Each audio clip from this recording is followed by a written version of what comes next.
Sex education for trainables? Is it possible? Or is it even necessary? Well, let's start with the last question first. Why necessary?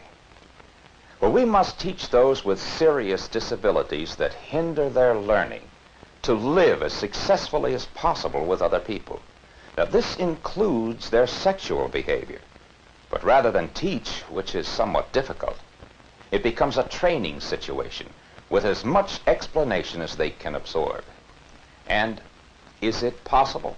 Well, through training, they will realize who they are as men and women and what is expected of them in social situations. Sex education for the trainables should be made as simple as ABC. A, awareness of their bodies and their feelings. B, understanding the simple mechanics of reproduction. And C, training in responsibilities and appropriate social behavior. So let's start with A. What should they learn about their bodies? As much as they can. Now, the ideal situation is a one-to-one basis. But if this is not possible, the group should be kept very small and include only those who will pay attention. Those who teach must do some special examination of how they themselves feel about sex. Penis. Say penis. Penis. Louder. Penis. Give me another word for penis. Prick. Prick. Peter. Peter. Cock. Cock. Rod. Rod. Stick. Dick. Prick. Prick. We've got it. Meat. What? Ding Meat? dong. Ding dong. Ding dong. Wand. One. Right one. Wiener. Wiener. I don't know how Talking to about spell and using sexual terminology is difficult for many people because of the guilt and embarrassment from our heritage.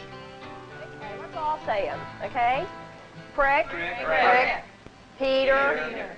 Cock. Rod. Dick. Meat. Ding dong. Wand. Wiener. Tool. Joint. Teachers must be able to use these words without becoming upset, or they will not be able to communicate with their students. Now, let us watch a teacher in an actual session, leading a discussion concerning the differences between boy and girl. Okay, we talked about some of the differences now, men and women and the jobs they do that Sandy mentioned. Yes. Okay? Now let's just look at the bodies. We're going to talk about the other things that make a man and a woman different. Okay? Now, what about up here? Are they the same? Not as a man. No. Okay. Nancy, do you know what a woman has up here? What are these called? Do you know a word? Do you know a word for those? No. Any word? Anybody? Breast. Breast. The breast. Okay. Do you know any other words for those? Tits. Tits. Okay. Right. Okay. Everybody knows one of those two words? Yes. Do you think that's a nice thing for a woman to have? Yes. Hmm? Are you happy that you have breasts? Yes. I am. Yes. Go along with that. Huh? I go along with that. You think that's a nice thing for women to have? Right. Okay. What does the man have that the woman doesn't have? Hmm? Penis. Very good. Penis. Does everyone know that word? Yes. Penis. What do you think? Do you think that's a good thing for a man to have a penis? I think. I think The technique used is drawing out rather than pumping in. The teacher refers to boy or girl as being something very special. Understanding the body parts and functions considerably improves their self-esteem.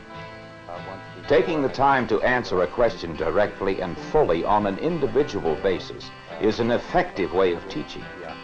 You asked me a question about it, and I found some pictures that might help explain what happens. this is the male penis here, Yeah, right? yeah, Okay. Now, do you know what can happen to this? In other words, it's soft at this time. It gets hard. It does get hard. Yeah. Now, you had to ask me how it gets hard, right? How it doesn't get hard. Well, there's a picture of the male penis. This is the same man with the penis getting hard. Every man's penis can get hard at certain times. Do you ever have that happen to you? Once in a while. Yeah. Do you ever wonder about it? Yeah, I wonder about Yeah. it. What usually happens after it gets hard? I go to sleep at night. Yeah. Fix up it, go in the toilet, then it goes down. Very good. You know, inside the male penis, there are a lot of little blood vessels in there, Okay. inside, and these kind of swell up, and that's how it gets hard. And it's a very normal thing. Every boy goes through that. Every boy goes through that. You realize that? Yeah. Okay. All right. As long as you know that. Sandy, we're going to talk again about the parts of your body, okay? And the fact that a girl has 3 holes between her legs. Yeah. 3. How many, Sandy? 3. Okay, now let's look at this picture. Okay? Yes. You see that? This hole here is the hole where you make a BM, Yes. and it's called your rectum, Yes. okay?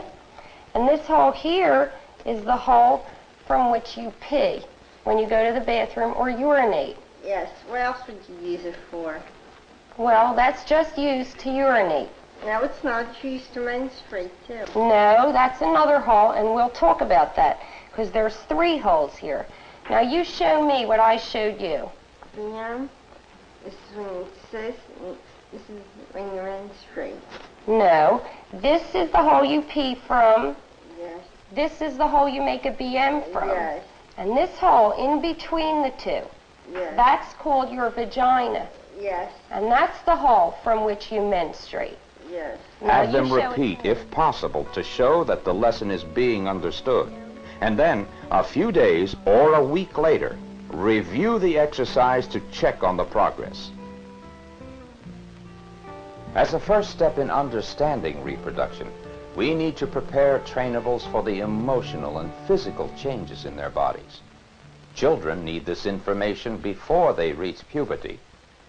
Adolescents and adults who have never had this training need this knowledge as a foundation.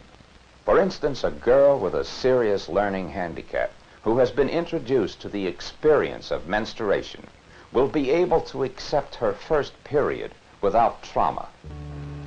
This is what happens to me. It will happen to you. It's all right. It's part of being a woman. This communication is repeated many times so that when a girl has her first period, she will not be frightened. This is what happens to me. It will happen to you. It's all right. It's part of being a woman.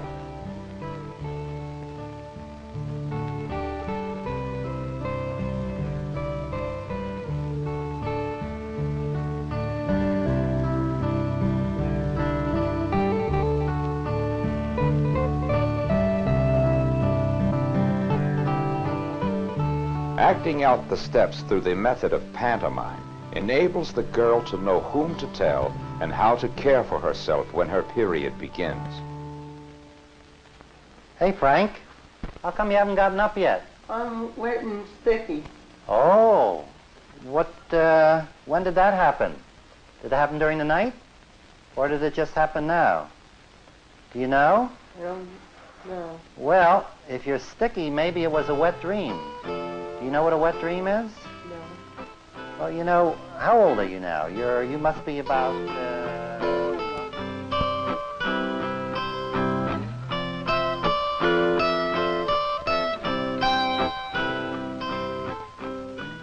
The counselor shows a calm, accepting approach to this boy who has just had a wet dream.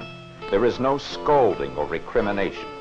The boy is not frightened, and there is no reason for him to feel guilty. Frank, I'm sure you understand now just what happened and that this is probably going to happen quite a few times more, like it does to everybody else, and it's quite normal, right? I think the best thing we can do now is to show you how to clean it up. Okay? Okay. Okay.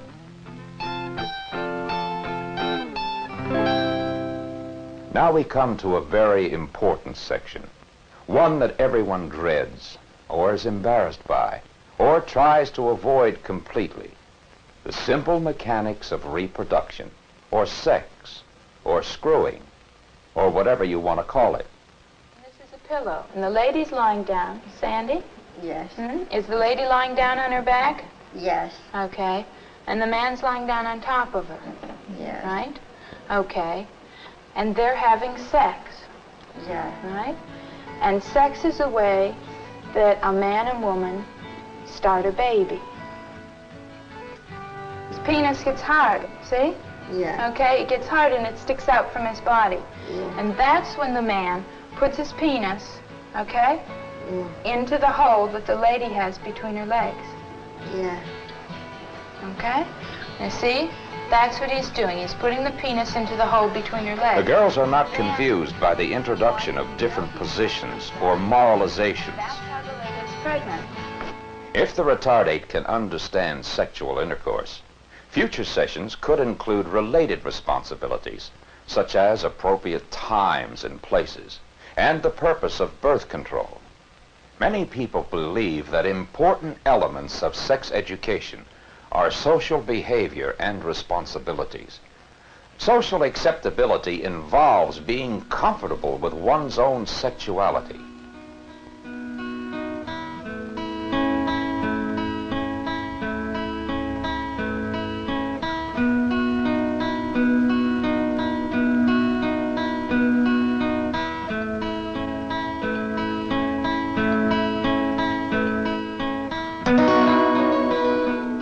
Oh, excuse me, Ricky. Ricky, I did see what you were doing. It felt good, didn't it? It's all right. We all have feelings like this sometimes. I'm just glad you're doing this in the privacy of your own room. When you're a little bit older, we'll have to talk more about these feelings and what causes them and how we can control these feelings. I'm sorry I intruded on your privacy. I'll be sure to knock next time, okay? This manner of response frees the child of guilt and assures him he is normal. It opens communication between parent and child and introduces the concept of responsibility for his behavior.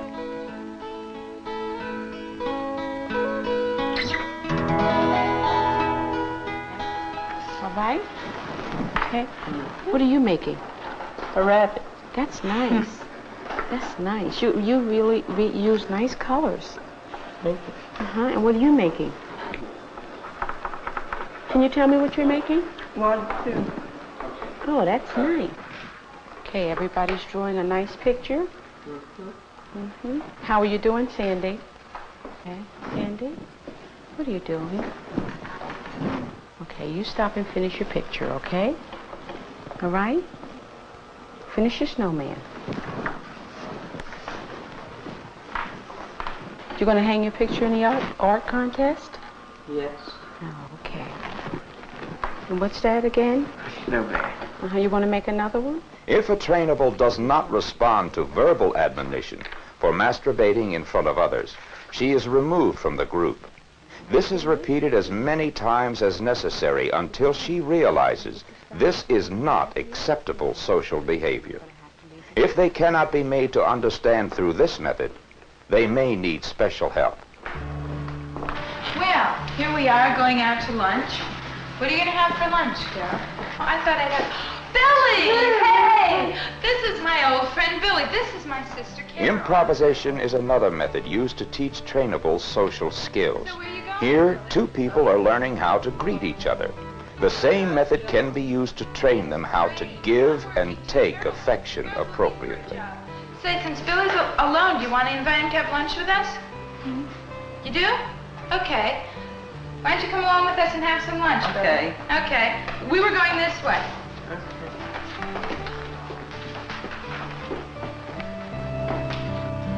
How you doing? Fine, Susan. What you been doing yourself? Working at a bank. What you doing the bank? I'm a cashier. Taking the bank. We going now? To lunch. Oh, Where you going? I'm going to lunch too. You want to join me? No, thank you. Another time, maybe? Maybe. Thank you. You're welcome. Sex education should also involve instructing them how to recognize and avoid sexual exploitation. Trainables are particularly vulnerable because of common characteristics of trust, lack of judgment, and desire for affection. These individuals must be trained and exposed to well-supervised social situations in order to relate to both sexes.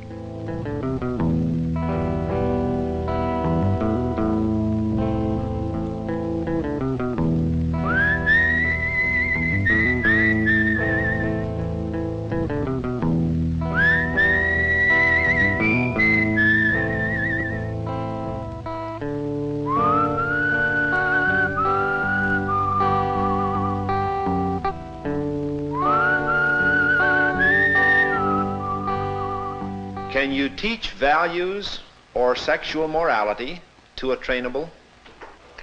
If you don't teach them, there's always the chance that they'll get in trouble and they can be arrested. Teachers should not thrust their own moral values on their students.